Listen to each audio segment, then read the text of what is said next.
देखिए भाई, चैप्टर का नाम है writing and the city life, यानी कि लिखने का कला और शहरी जीवन, यानी कि शहर का जीवन वो मतलब कैसा था। तो कहाँ का कैसा था, हम लोग के घर का नहीं बल्कि मेसोपोटामिया का। मेसोपोटामिया जो है आपको बता दूं कि अभी इराक में है। इराक एक देश है, वहीं का मतलब गणराज्य मेसोपोटामिया है। मेसोपोटामिया की पूरी कहानी, पूरे मेसोपोटामिया के सफ़र पर हम चलेंगे अभी तुरंत। तो सफ़र स्टार्ट करते हैं। तो सबसे पहले जानते हैं कि ऑरिजिन ऑफ द वर्ड, ये जो मेसोपोटामिया नाम का टेढ़ा मेढ़ा सा वर्ड है, उसका ऑरिजिन आखिर कहाँ से हुआ, आखिर इसका मतलब होता क्या है भाई कि मेसोपोटामिया।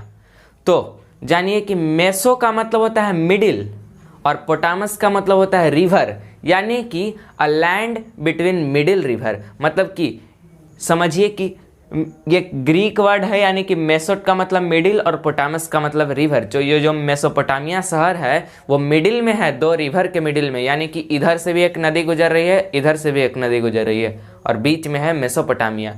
और ये यूफ्राट्स और टिग्रिस नदी है, दोनों जो नदी आसपास से गुजर रही है। तो आखिर इस मेसोपोटामिया के पढ़ने का हम लोग का मकसद, मतलब हम लोग इसको क्यों पढ़ रहे हैं, आखिर क्या है इसमें खास कि हम लोग इसको पढ़ रहे हैं। तो खास इसमें यह बात है कि इसका ये जो सिविलाइजेशन है वो सबसे पुराना, वो one of the oldest civilisation है, जिसमें कि इसका मैथमेटिक्स भी हमें बहुत कुछ सिखाता है। जैसे स्क्वायर एंड स्क्वायर रूट आगे हम पढ़ेंगे इसी चैप्टर में। और लिटरेचर, मैथमेटिक्स, स्क्रिप्ट, इसका मतलब अलग लेवल का है, मिला हम लोगों को मिला, इसीलिए इसका इम्पोर्टेंस है, हम लोग को ये पढ़ना ज़रूरी है। तो आखिर हम लोग को इसके बारे में पता कैसे चला, सोर्सेज ऑफ एविडेंस आखिर क्या थे।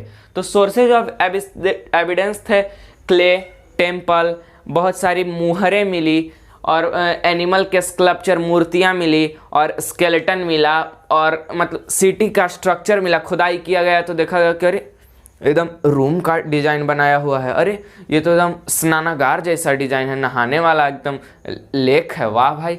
तो मतलब यही सब मिला, तो इसलिए हम लोग को पता चला कि शायद कोई ना कोई तो मतलब शहर, कोई ना कोई सिविलाइजेशन जरूर ही होगा। तो यही थे एविडेंस। तो अब हम लोगों ने एविडेंस ये सब पढ़ लिया, अब हम लोग को मेसोपोटामिया के डीप में जाना होगा, यानी कि और अब मेसोपोटामिया के एकदम सफ़र, अब मेन सफ़र यहीं से शुरुआत होता है। तो अब जानते हैं मेसोपोटामिया का ज्योग्राफी, यानी कि उस मेसोपोटामिया जो रीजन था उसके नॉर्थ, ईस्ट, वेस्ट, साउथ, मतलब ये सब चारों दिशाओं में कैसे कैसे स्ट्रक्चर थे, कैसे माहौल थे। तो नॉर्थ वेस्ट का जो इलाका था वो खूब हरा भरा था, वहाँ एग्रीकल्चर भी बहुत हुआ करती थी, फ्लावर वगैरह भी, माउंटेन थे, और माउंटेन एकदम ग्रीन माउंटेन थे, क्योंकि रेनफॉल भी काफ़ी अच्छा होता था, काफ़ी अच्छा लेवल का रेनफॉल था, जो कि एग्रीकल्चर, क्रॉप वगैरह उगाने के लिए एकदम सफिशिएंट था। तो ये तो हो गई नॉर्थ वेस्ट की कहानी। अब नॉर्थ, एकदम जो नॉर्थ वाला पार्ट था वो स्टिपी टाइप का था, यानी कि उभरा हुआ, एकदम उठा हुआ था, और जिसमें खेती, देखिए खेती तो होती थी, लेकिन खेती से ज़्यादा लोग प्रेफर करते थे कि वो जानवर ही पाले, और वही उनके लिए अच्छा गुजारा बसर मतलब उन लोग का हो जाता था, क्योंकि हिली टाइप का एरिया था, तो एकदम जानवर अपने आप चरते वगैरह रहते थे, अपना दूध दही मिलते रहता था, बेचते रहते थे मीट वगैरह, मतलब सब काम वहाँ पे एकदम जानवरों के हर्डिंग से ही चलता रहता था। अब ईस्ट की बात करें तो ईस्ट में जो था टिग्रिस, और टिग्रिस रिवर का जो ट्रिब्यूटरीज थी, 2-3 रिवर, वो वहाँ पे कम्युनिकेशन का एक अच्छा रूट प्रोवाइड करती थी, यानी कि पहले कम्युनिकेशन वगैरह होता था रिवर से ही, मतलब संचार, अगर कुछ भेजना है, कुछ सामान ही भेजना है, तो नाव में किसी को बैठा के रिवर के द्वारा भेज दिया जाए, मतलब रिवर ही कम्युनिकेशन का एक बहुत अच्छा संचार का माध्यम था। तो ईस्ट में जो टिग्रिस रिवर का ट्रिब्यूटरी था वह संचार का एकदम अनुकूल माध्यम था। और संचार कैसे हो, कहाँ कहाँ, ईरान वगैरह से, आसपास के राज्यों से, आसपास के देशों से कम्युनिकेशन वगैरह होते रहे, ट्रेड कम्युनिकेशन वगैरह होते रहते थे। अब साउथ की अगर हम बात कर लें तो साउथ जो था वो डेजर्ट लैंड था, मतलब मरुस्थली इलाका था, और वहाँ पे एग्रीकल्चर सिस्टम भी मतलब काफ़ी शानदार लेवल का था। और एग्रीकल्चर सिस्टम होने के साथ साथ पहली राइटिंग और सिटी लाइफ वहीं पे इमर्ज हुई थी, ये आपको याद रखना है। और एक और लास्ट में हम लोग थोड़ा देख लेते हैं, थोड़ा अलग है, अलग नहीं है, यही है, लेकिन नॉर्थ ईस्ट का इलाका। नॉर्थ ईस्ट जो रीजन था वो मतलब वहाँ पे खेती वगैरह से ज़्यादा वहाँ पे मीट, वूल, दूध वगैरह, मतलब जानवरों से मीट वगैरह का बहुत अच्छा वहाँ पे व्यापार होते रहता था। आखिर मीट, मिल्क वगैरह का व्यापार क्यों होता था? क्योंकि वहाँ पे एकदम सीप और गोट ये सब की एकदम संख्या एकदम प्रचुर मात्रा में थी, एकदम हैवी सीप्स का एकदम पॉपुलेशन था, बहुत सारी गायें, बकरियां, बैल, मतलब जो भी रहा करते थे। तो हमने ज्योग्राफी तो जान लिया, अब जानते हैं कि अब एकदम चैप्टर के अंदर हम लोग डीप जाते जा रहे हैं, और अब जाते जाते significance of urbanisation in Mesopotamia. ये तो इंट्रोडक्शन की बात हमने की कि आखिर मेसोपोटामिया मतलब उसका थोड़ा उसके बारे में जानकारी प्राप्त की, लेकिन अब जानकारी में और हम लोग वृद्धि करते हैं और यह भी जान लेते हैं कि अर्बनाइजेशन यानी कि मेसोपोटामिया पहले गांव वगैरह हुआ करता था, लेकिन धीरे धीरे शहर जैसा वो बनने लगा। तो शहर जैसा बनने लगा तो आखिर उसका शहर बनने का महत्व क्या था, मतलब शहर बना तो उसका क्या क्या यूज हुआ, उसका मतलब शहर बनने का इम्पोर्टेंस क्या था? तो इम्पोर्टेंस यही था यानी कि जो मेसोपोटामिया के लोग थे वो बहुत सारी इकोनॉमिक एक्टिविटी में इन्वॉल्व थे, जैसे कि food production, trade, manufacture, etc वगैरह ये सब करते थे। लेकिन अगर मैन्युफैक्चर कर रहे हैं, फूड प्रोडक्शन कर रहे हैं, तो उसके लिए हमें ट्रेड की आवश्यकता, मतलब ट्रांसपोर्ट वगैरह की आवश्यकता तो होगी ना, कि अगर हम अपने प्रोडक्ट्स को दूसरे के जगह पहुंचाएं, दूसरे के प्रोडक्ट को हम खुद, मतलब एक्सपोर्ट इंपोर्ट वाला जो कार्यक्रम था उसके लिए मतलब उसकी आवश्यकता थी। तो ये हम पढ़ रहे हैं मतलब सिग्निफिकेंस ऑफ शहरीकरण, मतलब जो शहरीकरण हुआ, शहरीकरण यानी कि गांव से होके एकदम शहर बना, उसका महत्व। तो महत्व में था कि मतलब वेरियस इकोनॉमिक एक्टिविटी में वो लोग इन्वॉल्व थे। तो इकोनॉमिक एक्टिविटी में क्या था कि एक जो सिटी हुआ करता था ना, एक सिटी सब कुछ प्रोवाइड करने में सक्षम नहीं हुआ करता था। यानी कि अगर मान के चले कि मेसोपोटामिया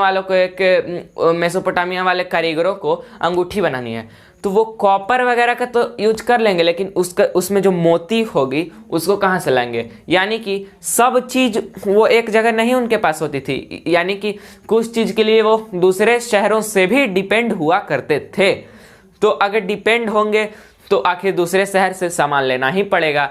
तो इसके लिए शहरीकरण का मजबूत होना बहुत ज़रूरी है। तो शहरीकरण जब हुआ, यानी कि जब शहर हुए, मेसोपोटामिया जब एक शहर बना, तो ये सब फायदा हुआ कि नहीं हुआ? बहुत फायदा हुआ। दूसरे देशों से, दूसरे राज्यों से वो लोग इंपोर्ट एक्सपोर्ट करते थे सामान। फॉर एग्जांपल हमने देख ही लिया कि अगर अंगूठी बनाने वाला है, उसको कॉपर की अंगूठी बनाना है, तो कॉपर तो उसको मिल जाएगा, लेकिन उसमें स्टोन, उसमें जो मोती है वो कहाँ से लाएगा? तो वो दूसरे देशों से लाएगा। अब मेसोपोटामिया के रिस्पेक्ट में अगर हम बात करें तो मेसोपोटामिया ब्रॉन्ज वगैरह, चारकोल वगैरह के लिए डिपेंड था अदर सिटी से, मतलब उसके पास ये सब चारकोल वगैरह नहीं था।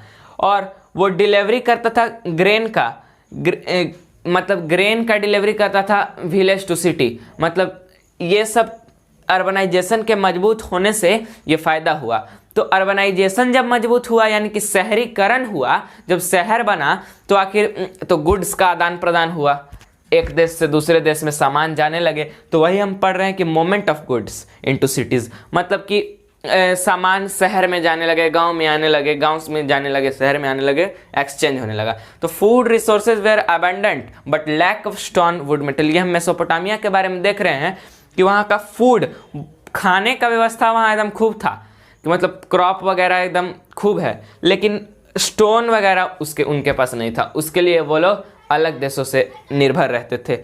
The important wood, copper, metal from Turkey and Iran, मतलब तुर्की और ईरान से वो इंपोर्ट करते थे, अपने यहाँ लाते थे। क्या लाते थे भाई? तो कॉपर, मेटल, वुड, लकड़ी वगैरह के लिए दूसरे से निर्भर करते थे। लेकिन जैसा कि मैंने बताया था कि उन लोगों खाने का एकदम अच्छा व्यवस्था था, इसलिए टेक्सटाइल और फूड रिसोर्सेज को वो एक्सपोर्ट भी किया करते थे। तो अर्बनाइजेशन से यह फायदा हुआ, यह उसका महत्व था, यह हम लोगों ने देखा। तो दोस्तों, ये जब व्यापार वगैरह होने लगा तो आखिर जब हम व्यापार करते हैं तो हमको तो कुछ रिकॉर्ड भी लिखना होगा। अगर कोई उधार ही ले लेता है, या कितना सामान आया किसी देश के राजा के महल में, मतलब कोई देश का अगर इकोनॉमी संभालने वाला होगा, उसको आखिर कैसे मतलब रिकॉर्ड रखेगा कि दूसरे देश से इतना सामान आया, यहाँ से इतना सामान गया। तो ये सब ट्रेड शहरीकरण हुआ और ट्रेड होने लगा दूसरे देशों से बीच। तो हमें नहीं, मेसोपोटामिया वालों को जरूरत पड़ी राइटिंग दस्तावेज की, यानी कि जरूरत पड़ी कि उनके पास भी कुछ लिखित दस्तावेज हो। तो लिखित दस्तावेज आखिर उनके पास कैसे आई, क्या मेथड थे, कैसे लिखते थे वो लोग, इसके बारे में भी जानते हैं। तो डेवलपमेंट ऑफ राइटिंग, यानी कि first Mesopotamian tablet was written around 3200 BC। 3200 BC, समझ रहे हो? 3200 BC में फर्स्ट मेसोपोटामियन टैबलेट लिखा गया। टैबलेट का मतलब क्या, घबराओ नहीं, आगे पता चलेगा। टैबलेट मतलब टैबलेट पे उन लोग लिखा करते थे, बताता हूँ। विच कंटेन पिक्चर लाइक, मतलब देखो खास बात इसमें यह है कि वो जो टैबलेट पे लिखा करते थे उसमें एक खास बात था, ABCD नहीं लिखते थे वो, वहाँ पे अल्फ़ाबेट नहीं हुआ करते, तो वहाँ साइन हुआ करता था। जैसे अगर हमको सन लिखना है तो SUN, सन अगर हम अभी लिखते हैं, लेकिन उन लोग के पास कुछ अलग व्यवस्था था कि अगर हमको सन लिखना है तो हमको ऐसे फिगर बना देना है, हो गया सन। तो मतलब यही सिंबल वगैरह हुआ करते थे, तो यही उसके राइटिंग की खास बात थी। तो राइटिंग का प्रोसेस क्या था कि एक क्ले के टैबलेट पर लिखा करता था। क्ले का टैबलेट, इस प्रोसेस को मैं समझाता हूँ, ध्यान से समझिएगा। देखिए, एक गीली मिट्टी को एकदम गूंथ कर आटे की तरह एक मोटा सा एक चकला जो होता है ना, जिसपे रोटी मतलब बेला जाता है, वो मोटा सा एकदम स्लेट जैसा, जब मोटा सा टैबलेट जैसा वो बना लेते थे गीली मिट्टी से। और उसके बाद एक तिनका लेकर उसी पे उकेर के जब मिट्टी गीली रहती थी, इमेजिन कीजिए, जब मिट्टी गीली रहती थी उस पर उकेर के लिखते थे। जैसे कुछ कि इतना देश से ये सामान आया, ये कॉपर आया 5 kg, 10 kg, 20 kg, मतलब जो भी लिखा करते थे। और उसके बाद लिखने के बाद उसको धूप में सुखा दिया करते थे, तो वही एज इट इज सूख जाता था। तो सूख जाता था, तो यही उनका मेथड था लिखने का। लेकिन ध्यान रहे कि जो एक बार सूख जाता था उसके बाद उसका कोई काम नहीं रहता था, क्योंकि इमेजिन कीजिए जब उकेर के लिख रहे हैं मिट्टी में, और जो वही टैबलेट फिर सूख गया, तो उसके बाद उस पर तो कुछ नहीं लिख सकते हैं। इसीलिए यह ध्यान रहे कि एक ट्रांजैक्शन के लिए, मतलब एक जैसे कुछ उस पर लिखाया तो उसके बाद उस पर कुछ नहीं लिखा सकता था, वो वेस्ट हो गया था। इसलिए हर एक ट्रांजैक्शन के लिए हर एक स्लेट का, एक टैबलेट का जरूरत पड़ता था। तो ये हिस्ट्री और मतलब लैंग्वेज, किस लैंग्वेज का इस्तेमाल करते थे, जरा इसको भी थोड़ा विस्तृत रूप से जान लेते हैं। तो राइटिंग हिस्ट्री भी, इसके लैंग्वेज की हिस्ट्री भी थोड़ा जानते हैं कि writing first introduce by Sumerian. सबसे पहले सुमेरियन कल्चर वालों के द्वारा राइटिंग को इस्तेमाल किया। सुमेरियन क्या था भाई? तो सुमेरियन एक प्रकार की, मतलब वहाँ पे जाति हुआ करती जो सुमेरियन लैंग्वेज बोला करते थे, उन्हीं को सुमेरियन कहा जाता था। तो सुमेरियन के द्वारा ही सबसे पहले राइटिंग का मतलब इंट्रोड्यूस हुआ राइटिंग। उसके बाद सुमेरियन के द्वारा जब राइटिंग इंट्रोड्यूस हुआ, तो उस समय राइटिंग के जो लिपि थी, जैसे किस मेथड से लिखा जाएगा, उसको हम कहने लगे क्यूनिफॉर्म मेथड से हुआ था। तो क्यूनिफॉर्म क्या है भाई, थोड़ा इसको जानते हैं। देखिए, क्यूनिफॉर्म जो मेथड होता था ना, उसमें अल्फ़ाबेट नहीं होते थे, ध्यान रखना है, अल्फ़ाबेट नहीं होते थे, बल्कि साइन एंड सिंबल हुआ करते थे। ठीक है, इसको एक फोटो देखिए कि जैसे इसमें अल्फ़ाबेट, जैसे अगर हमको सन लिखना है तो सन बराबर इसमें SUN सन नहीं, सन बराबर शेप। माउंटेन लिखना है तो माउंटेन MOUNTAIN नहीं, माउंटेन का अलग माउंटेन शेप है। तो यही मतलब यही जो क्यूनिफॉर्म मेथड था, क्यूनिफॉर्म मेथड का यही मतलब विशेषता था। तो ये जो क्यूनिफॉर्म मेथड था और ये सुमेरियन लैंग्वेज था, वो बाद में सुमेरियन को अकाडियन लैंग्वेज बन गया, अकाडियन में लिखा जाने लगा। लेकिन अभी भी लिखने की लिपि वही थी, लिखने का मेथड वही था, और वो फर्स्ट सेंचुरी तक वही रहा, क्यूनिफॉर्म मेथड ही लिखने का रहा। तो फर्स्ट सेंचुरी मतलब आप इमेजिन कर पा रहे हैं, 3200, फर्स्ट सेंचुरी 3200 साल पहले लिखने की शुरुआत हुई, और फर्स्ट सेंचुरी तक ठीक उसी प्रकार लिखा गया। तो आखिर राइटिंग लिख लिए, तो यूजेस ऑफ राइटिंग ज़रा ध्यान से देख लेते हैं। तो ट्रांजैक्शन का रिकॉर्ड, जैसा कि हम लोगों ने अभी सीखा था कि ट्रांजैक्शन व्यापार का रिकॉर्ड बनाने के लिए राइटिंग का इस्तेमाल होता था, डिक्शनरी बनाने के लिए राइटिंग का इस्तेमाल होता था, अथॉरिटी का साइन, जैसे 5 kg हमको सोना चाहिए, दूसरे देश में हम जाकर अगर कहते हैं तो हम आखिर कोई ऐसे ही तो नहीं ना दे देगा, उसको साइन चाहिए, तो साइन मतलब सिग्नेचर वगैरह अथॉरिटी के साइन के लिए भी राइटिंग का आविष्कार होने का बहुत ही ज़्यादा आवश्यकता थी। मैथमेटिक्स के लिए, एस्ट्रोनॉमी में भी, मैथमेटिक्स और एस्ट्रोनॉमी में भी बहुत राइटिंग के स्किल्स का बहुत ही ज़्यादा आवश्यकता है। लिटरेसी इन मेसोपोटामिया, वहाँ का लिटरेसी कैसा था? तो very few people could read and right because writing was a skilled craft.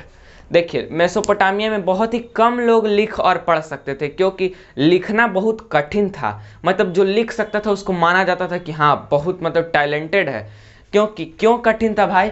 क्योंकि वहाँ यूनिफॉर्म सिस्टम था राइटिंग का। हम लोगों ने पिछले पार्ट में पढ़ा था, अभी आप लोगों ने नहीं देखा तो आप प्लीज पहला पार्ट इसका देख लीजिए। तो यूनिफॉर्म मेथड था। यूनिफॉर्म मेथड का मतलब होता है कि उसमें वॉवेल कॉन्सोनेंट नहीं थे, वहाँ पिक्चर्स थे, और पिक्चर्स को याद करना काफ़ी मुश्किल था, इसीलिए बहुत कठिन था। Writing was an intellectual development because signs were hundreds and they were very complex. मतलब कि वहाँ वॉवेल कॉन्सोनेंट नहीं थे, मतलब बहुत सारे साइन थे, साइन वगैरह से वहाँ होता था। माउंटेन बनाना है तो माउंटेन का साइन, सन बनाना है तो एक कुछ ऐसे प्रकार का साइन, मतलब वहाँ बहुत सारे साइन थे, मतलब और बहुत कठिन साइन थे, इसीलिए जो लिख पढ़ सकता था उसको माना जाता कि हाँ बहुत टैलेंटेड है। तो बहुत कम लोग ही लिख पढ़ सकते थे। दोस्तों, अब सेकंड टॉपिक है हमारा अर्बनाइजेशन इन मेसोपोटामिया। मेसोपोटामिया में शहरीकरण के बारे में पढ़ते हैं। तो शहरीकरण जब हम लोग पढ़ रहे हैं तो शहर के बारे में ही थोड़ा देख लेते हैं। तो earliest cities were classified into 3 types. Mesopotamia में जो सिटीज थे वो 3 टाइप्स में बटे हुए थे। सिटीज, पहला टाइप था cities developed around the temple, उसमें उरक था, जो कि ऐसे शहर जो कि टेम्पल मंदिरों के किनारे डेवलप्ड हुए। दूसरा था ऐसे शहर जो कि ट्रेड सेंटर बने और उसके बाद डेवलप्ड हुए, उसका एक एग्जांपल है मारी। एंड थर्ड इंपेरियल सिटीज, यानी कि शाही शहर, राजा राजवाड़ों का शहर। दोस्तों, उरक, देखिए एक कंफ्यूजन आप लोग को बहुत होगा, वो समझ लीजिए। उरक और उर क्या दोनों एक ही शहर हैं? ये सवाल है, ये बहुत ही बड़ा कंफ्यूजन है। क्या दोनों एक ही शहर हैं? तो इसका जवाब है नहीं, दोनों अलग अलग हैं। उरक अलग है और उर अलग है। दोस्तों देखिए, जो सिटीज अराउंड द टेम्पल है वो उरक है। ये बहुत मतलब कंफ्यूजन कर सकता है आपको अगर आप नहीं समझिएगा। जो सिटीज अराउंड द टेम्पल है उरक है, लेकिन अभी हम लोग पढ़ेंगे लाइफ इन द सिटी, वो उर है। सिटी, जो एक सिटी लाइफ, जहाँ जब हम लोग पढ़ेंगे कि कैसे वहाँ के लोग थे, वहाँ का समाज का जीवन कैसा था, कैसे कैसे सड़कें थी वगैरह थी, ये हम उर के बारे में पढ़ेंगे। और उरक जो है वो टेम्पल के किनारे वाला सिटी है। ये बहुत ही आपको याद रखना है, एकदम अच्छे से गांठ बांध लेनी है। तो 3 टाइप्स के बारे में हम लोगों ने जाना कि cities developed around the temple. तो चलिए देखते हैं कि आखिर cities develop around the temple, कैसे आखिर टेम्पल के किनारे सिटीज डेवलप्ड हुई, उसको जरा देख लेते हैं। तो earliest temple were built around the 5000 BC, मतलब कि 5000 साल पहले टेम्पल्स, पहले जमाने के टेम्पल्स का निर्माण हुआ। Earliest temple were made with unbaked brick just like an ordinary house, बिल्कुल सामान्य घर की तरह टेम्पल, जो मंदिर जो थे वो भी एक कच्ची ईंट के बने हुए थे। ईंट अभी की तरह पकाया नहीं जाता था, बस ईंट का शेप दे दिया जाता था और रख दी जाती थी। तो मंदिर बन गए, तो मंदिर के आखिर देवता देवी भी होंगे। तो गॉड्स जो थे वो मून थे, उर के देवता थे। और इनाना जो देवी थी वो लव एंड वार, प्यार और वार यानी लड़ाई की मतलब देवी थी। ठीक है, ये मतलब 2 देवताओं का पूजा किया जाता था। Gods were offered grain fish curd, मतलब कि गॉड्स, भगवानों को ग्रेन, अनाज, दही, दूध सब कुछ ऑफर किया जाता था। और मतलब एक तरह से गॉड्स को मालिक मान लिया जाता था, यानी कि जितना भी मेरा फसल हुआ, जितना भी खेती हुई, सबका मालिक मतलब गॉड को एक तरह से मतलब सौंप दिया जाता था एक तरह से। तो गॉड्स वेयर मालिक, मतलब गॉड्स वेयर द मेन वहाँ होते थे गॉड्स। तो सबसे पहले टेम्पल्स का निर्माण हुआ, गॉड्स की पूजा होने लगी, तो धीरे धीरे temples become place where merchant, farmers, fisherman, herders started gathering. यानी कि जब मंदिर बना तो धीरे धीरे ग्रेजुअली टेम्पल्स ऐसे जगह बन गए जहाँ पे लोग इकट्ठा होकर बातें बातें करने लगे।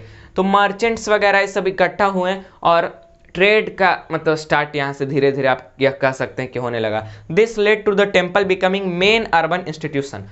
मतलब कि जब गैदर होने लगे अलग अलग व्यापारी, मर्चेंट्स वगैरह, तो ये धीरे धीरे करके एक अर्बन, एक शहर का मतलब एक तरह से कह सकते हैं कि शहर का निर्माण मतलब आसपास होने लगा। आसपास लोग गांव घर वर बनाने लगे और मतलब मंदिर ही एक तरह से इंस्टीट्यूशन बन गया, अर्बन इंस्टीट्यूशन। तो एक तो ये तरह से सिटीज का डेवलप हुआ, दूसरी तरह से कि early Mesopotamia countrysides are repeated conflict over land and water.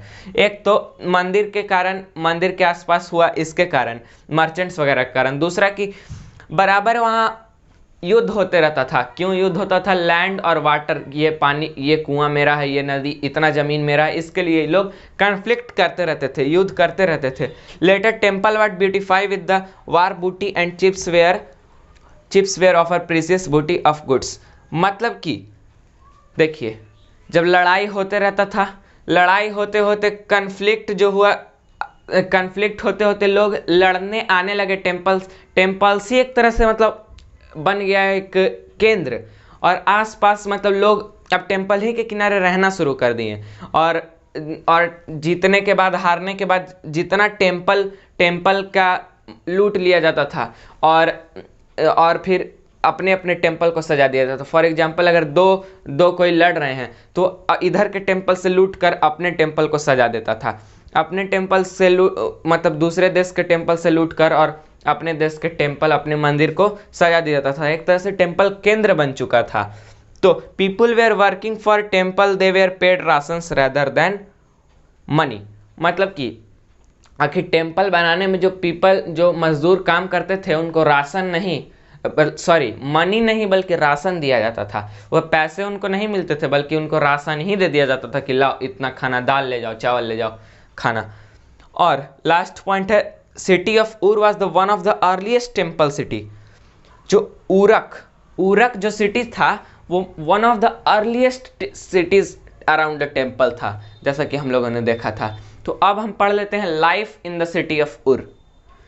ये अलग है, उर और उरक अलग है। Life in the city of उर, तो लाइफ इन द सिटी में हम लोग पढ़ेंगे कि लाइफ ऑफ रॉयल, यानी कि जो शाही परिवार के लोग थे उनका लाइफ आखिर कैसा था। तो Royals were very rich and have a fine jewellery, gold vessels etc.. मतलब कि रॉयल्स जो थे बहुत अमीर हुआ करते थे और उनके पास बहुत ही, उनकी रानियों के पास या फिर उनके पास भी बहुत ही सोना, चांदी, हीरे जवाहरात हुआ करते थे।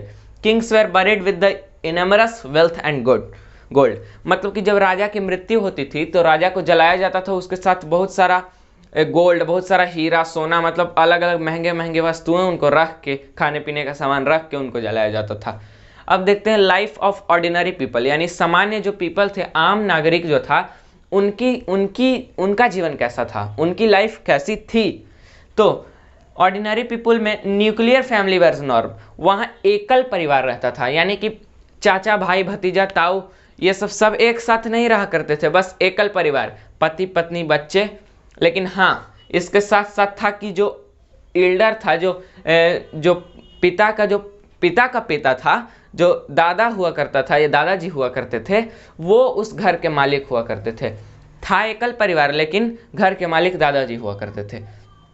और डिक्लेरेशन वर्ड्स, देखिए अब ये तो हम लोगों ने जान लिया कि ऑर्डिनरी पीपल का मतलब लाइफ ऐसा था, मतलब स्ट्रक्चर कैसा था फैमिली का। लेकिन अब जानते हैं कि विवाह कैसे होता था। तो a declaration was made for marriage and then bride's parents were used to give their consent. मतलब कि शादी से पहले दोनों पक्ष, ब्राइड और ग्रूम, दोनों दुल्हा दुल्हन के पक्ष, दोनों एक पक्ष के लोग, फैमिली लोग एक जगह एकत्रित होते थे और दोनों ही तय करते थे कि इतना हम देंगे। मतलब जो लड़की मतलब दुल्हन वाला पक्ष होता था वो मतलब पहले ही तय करता था कि हम इतना पैसा देंगे, ये देंगे, वो देंगे, इतना ज्वेलरी देंगे, ये मतलब सब पहले ही तय होता था। और शादी के दिन तय की गई वस्तुएं उनको ग्रूम तय की हुई वस्तुओं ब्राइड के पेरेंट्स लोग ग्रूम के पेरेंट्स को देते थे। तो bride was given share in her father inheritance, मतलब कि जो फादर के पुश्तैनी जमीन थी उसको दुल्हन को दे दिया जाता था, वो अपनी बच्ची को दे देते थे, लेकिन जो बाकी संपत्ति थी वो अपने बेटे को मिल जाता था। ये स्ट्रक्चर हम लोग जान रहे हैं ऑर्डिनरी पीपल का उर में। गिफ्ट वेयर एक्सचेंज, शादी विवाह में एक दूसरे को गिफ्ट एक्सचेंज किया करते थे, कुछ पैसे इधर कुछ पैसे इधर, मतलब दोनों पक्ष एक दूसरे के लिए गिफ्ट एक्सचेंज किया करते थे। Will cut was not the part of ordinary people life. हम जान रहे थे ऑर्डिनरी पीपल के बारे में, तो ये भी जान लीजिए कि वहाँ अब उन लोग के पास इतना ऑर्डिनरी की पीपल के पास नहीं था कि वो विल काट मतलब टांगा वांगा से मतलब चल सकें, वो पैदल ही चला करते थे। अब जानते हैं कंस्ट्रक्शन ऑफ द सिटी, सबसे main part. Narrow street were with no town planning, मतलब कि जो मेसोपोटामिया की मेसोपोटामिया ही में उर की जो शहर थी, उर का जो शहर था, उर का जो सिटी था, उसमें टाउन प्लानिंग बिल्कुल नहीं थी और नैरो पतली सड़कें हुआ करती थी, पतली कच्ची सड़कें हुआ करती थी। अब पतली हुआ करती थी तो इससे यह सिद्ध होता है कि घर अगर कोई सामान कुछ मंगा रहा है तो गाड़ी वाला मतलब घर तक नहीं जाता था, घर तक डंकी खच्चर से घर के दरवाजे तक पहुंचाया जाता था, क्योंकि बहुत पतली रास्ते और घुमावदार हुआ करती थी, गाड़ी वाले का जाना मुश्किल था। टाउन प्लानिंग बिल्कुल नहीं था, जैसा कि हमने मोहनजोदड़ो जो सभ्यता था, इंडस वैली सिविलाइजेशन, उसमें बहुत अच्छी टाउन प्लानिंग थी। आगे देखते हैं लैक ऑफ स्ट्रीट ड्रेनेज, मतलब कि जो रास्ते पर और सड़कों पे जो ड्रेनेज यानी कि नाली वाली बहाने वाला जो सिस्टम था वो बिल्कुल मतलब उसकी कमी थी, लोग ऐसे ही कूड़े कचड़े फेंक दिया करते थे। लेकिन मोहनजोदड़ो में बहुत अच्छी सी ड्रेनेज प्लानिंग थी। There was super restrictions about the houses, अब ये भी सुन लीजिए, यहाँ पे कंस्ट्रक्शन ऑफ सिटीज में ये भी था कि बहुत अंधविश्वास था हाउसेस को लेकर। 2-3 अंधविश्वास थे। क्या अंधविश्वास था भाई? तो raids threshold brought the wealth, यानी कि देखिए क्या करते थे कि उर के लोग अपने घर के कूड़े कचड़े को अपने दरवाजे के बाहर फेंक देते थे, और फेंक देते थे तो पूरा कूड़ा कचड़ा का जमावदार हो जाता था, और पैर से चलते चलते प्रेस होते फेंकते बहुत मतलब ऊंचा हो जाता था। तो उन लोग मान्यता क्या रख दिए कि जो ये ऊंचा कचड़ा है घर के आगे वो वेल्थ लाता है, वो संपत्ति संपन्न परिवार को दर्शाता है। ये इनका सुपरस्टिक्शन था, अंधविश्वास था।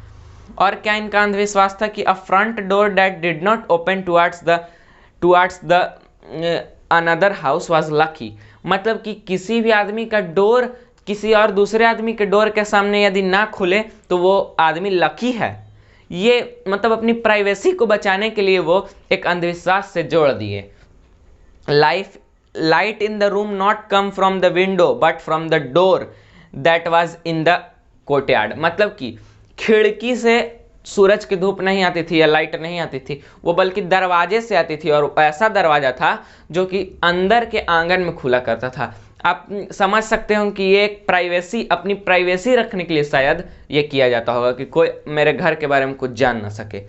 तो drains and clay pipe were found in the inner courtyard. देखिए ड्रेन्स यानी कि अगर नाली वाली बहाने वाला जो रहता है, आंगन ही में बारिश का पानी आंगन ही में बहता था। कैसे बहता था कि उनका घर ही कुछ ऐसे प्रकार का बनाया जाता था कि आंगन में ढलान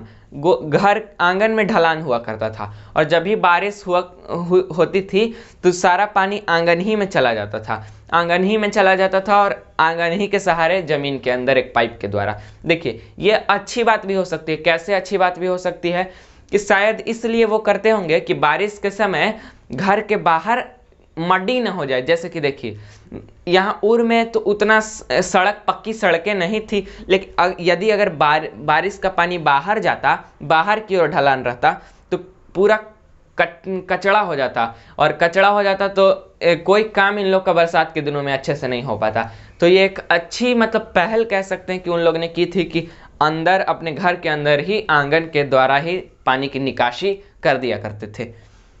लास्ट है people refuse all their household in the street. जैसा कि हमने देखा था कि एक सुपरस्टिक्शन से जोड़ रखा था उन्होंने, और वो अपने घर के कचड़े को घर के बाहर ही फेंक दिया करते थे, और पैर से दबते उठ जाता था, ऊंचा हो जाता था, और समय के साथ साथ अपने घर के दरवाजे को भी ऊंचा करना पड़ता था। आप ही सोचिए, जब कचड़ा इतना ऊंचा है, दरवाजा एकदम अंदर है, तो कैसे लोग जाएंगे? इसलिए समय के साथ साथ दरवाजे को भी उस कचड़े के बराबर करना पड़ता था। तो ये तो थी life in the city of Ur. नाम है trading town in a pasture zone, यानी कि एक ऐसा शहर जिसमें ट्रेड होता है और वो पास्चर जोन में है, यानी कि ऐसे जोन में है जिसमें पशु भेड़ बकरियां चरा करते हैं, जिसमें घास की मैदान है, वैसे जोन में एक ट्रेडिंग का शहर। तो उस शहर का नाम है मारी।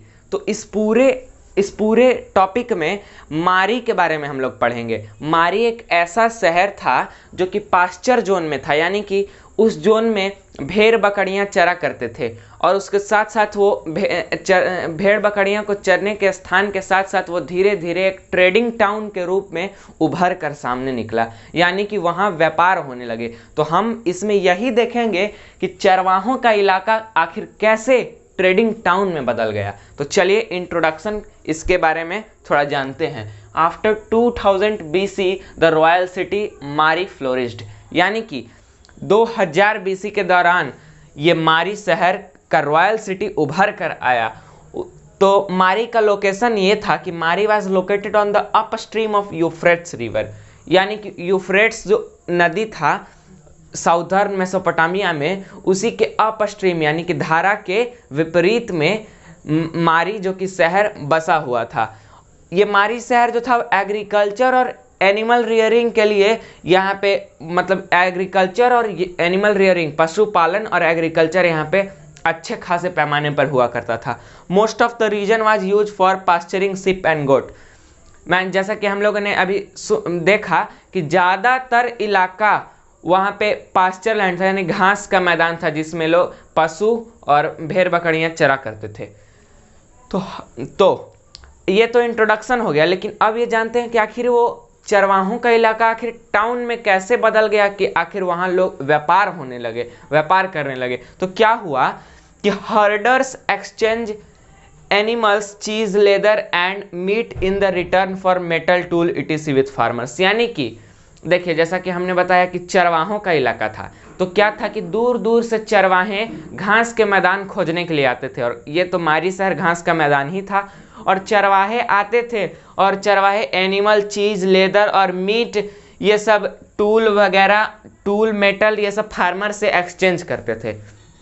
यहाँ के लोकल फार्मर से वो चरवाहे आते थे और एक्सचेंज करते थे, और एक्सचेंज करते करते such groups would come as herder, harvest labour और orchard soldier and settle down. यानी कि वो सब हर्डर्स और सोल्जर्स, व्यापारी, ये सब बनकर आए, मतलब सैनिक वगैरह बनकर आए और धीरे धीरे यहीं सेटल होने लगे, मारी में सेटल होने लगे। This includes Akkadian, Amorites, Assyrian, एमार्जियन। मतलब कि ये इस समुदाय के लोग थे, अकाडियन वगैरह थे, और ये आकर यहाँ पे सेटल डाउन होने लगे। मारी is a good example of urban centre reach on trade. मारी इसका एक बहुत अच्छा उदाहरण है ऐसे शहर का जो कि व्यापार में बहुत धनी मनी माना जाता था। Would, copper, wine, tin, oil etc were carried in boat along the Euphrates between South Turkey, Syria and Lebanon। मतलब कि लेबनान, सीरिया और साउथ टर्की से ये सब वाइन, तेल वगैरह का व्यापार होता था मारी शहर के द्वारा। और officers of Mari inspect the cargo and levy a charge about 1/10 value of goods. यानी कि जैसे कि देखिए, अब ये ट्रेड होना स्टार्ट हो गया, तो क्या ऑफिसर्स जो मारी के थे वो मारी के बॉर्डर वाले इलाके पे इन्वेस्टिगेट करते थे और गुड्स को और टैक्स लेते थे। तो ये मारी शहर के बारे में एक और फैक्ट हमने जाना कि ऑफिसर्स वहाँ पे टैक्स लिया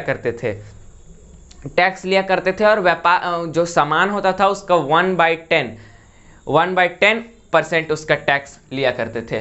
cities in Mesopotamia culture, second topic है हमारा, सेकंड लास्ट टॉपिक है सिटीज इन मेसोपोटामियन कल्चर। जो मेसोपोटामिया का पूरा चैप्टर हम लोगों ने पढ़ा, उसके शहरों की विशेषताओं के बारे में इसमें थोड़ा सा बताया गया है। तो ये बात कहता है कि Mesopotamian value city life, many community and culture living side by side.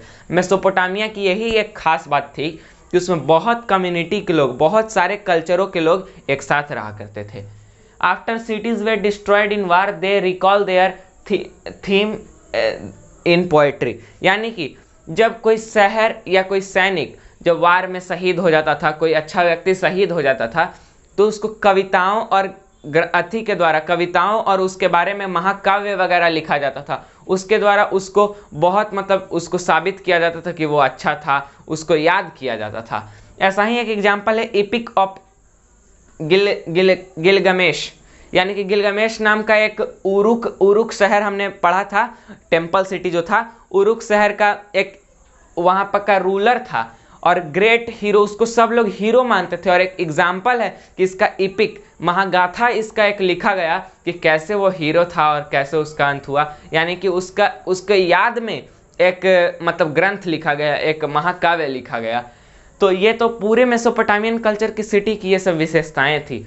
And अब हमारा लास्ट टॉपिक बच चुका है द लेगेसी ऑफ राइटिंग, यानी कि पूरे मेसोपोटामिया में जो लेखन कला हमारे सामने उभर कर आई उसकी क्या विरासत छोड़ कर गई, क्या विरासत यानी क्या लेगेसी छोड़ कर गई। तो विरासत के रूप में सबसे बड़ा विरासत वो मैथमेटिक्स छोड़ कर गई। मैथमेटिक्स में tablets with multiplication and division, multiplication और डिवीजन किया हुआ टैबलेट्स हम लोग को मिला फॉसिल्स के रूप में। तो इससे मतलब पता चला कि देखिए कि उन लोग भी मल्टीप्लिकेशन डिवीजन करते थे, ये एक विरासत के रूप में हम लोग को मिला। और स्क्वायर एंड स्क्वायर रूट तक टैबलेट में हम लोग को देखने को मिला। उसके साथ साथ एक और बहुत बड़ी विरासत उन्होंने कैलेंडर छोड़कर गया, और कैलेंडर में था कि division of year into 12 month, कैसे एक साल में 12 मंथ होते हैं, एक मंथ में कैसे 4 वीक्स होते हैं, division of day in 24 hours and division of hour in 60 minute. ये सब का कैलेंडर उन्होंने वो भी उन लोग भी यूज करते थे और ये विरासत के रूप में छोड़ कर गए। तो इससे हमें आगे चलकर बहुत फायदा हुआ। और साथ साथ solar and lunar eclipse were observe and recorded. उस समय के ज़माने में आपको आश्चर्य होगा कि वहाँ चंद्र ग्रहण, सूर्य ग्रहण के बारे में भी जिक्र किया गया है। ये तक वहाँ मतलब हम लोग की विरासत के रूप में मेसोपोटामिया के लोग छोड़ कर गए, हम लोग को मिला। तो दोस्तों हमने शुरू से अंत तक पूरे इस चैप्टर को सफ़र तय किया, पूरे इस चैप्टर का सफ़र तय किया। आप शुरू से अंत तक फिर एक बार अगर देख सकते हैं और नोट्स साथ साथ बना सकते हैं तो यहीं पे इस चैप्टर का अंत हो जाता है। दोस्तों अगर आपको इस चैप्टर से मदद मिली, आपको हमसे मदद मिली, तो कृपया इस चैनल को सब्सक्राइब करें। अगर वीडियो पसंद आया तो इस वीडियो को लाइक करें। तब तक के लिए बहुत बहुत धन्यवाद दोस्तों।